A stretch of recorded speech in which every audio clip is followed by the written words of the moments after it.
call John Hayes. Mr. Speaker, far from tinkering.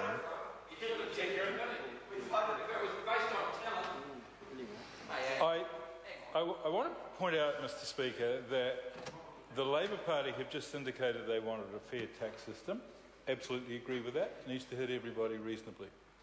Second thing they've done is they've said they want a system that doesn't disadvantage New Zealand companies operating offshore and competing with foreign ventures. So that's what this bill does.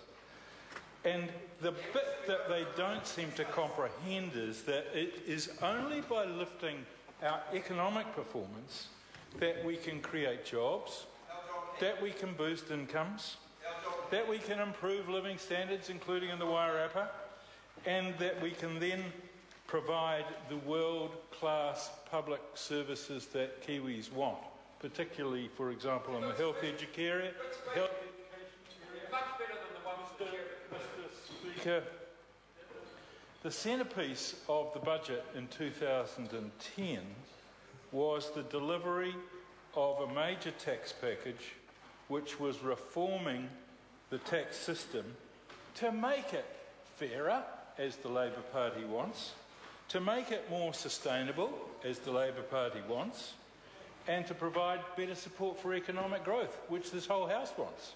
That's what this bill is about, Mr. Speaker.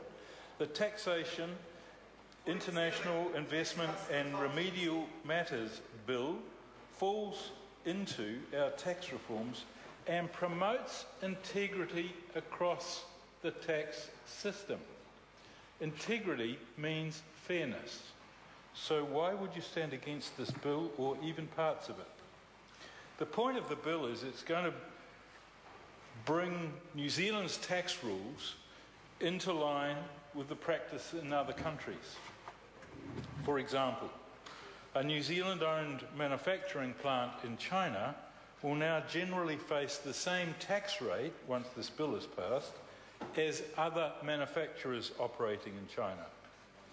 The changes will improve competitiveness of the New Zealand tax system and encourage businesses with international operations to remain, to establish themselves here permanently and to expand.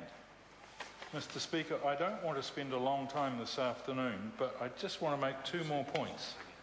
The bill modifies the thin capitalisation rules that apply to investors with controlled foreign companies so that these apply to investors in non-portfolio companies that use active income for the active income exemption or the Australian exemption. Now, if we didn't have such rules, there could be an incentive for businesses to reduce their taxable income by stacking additional debt against their New Zealand operations when in fact they're using these funds to equity finance their exempt offshore investments. So the whole point of this bill is to make it fair.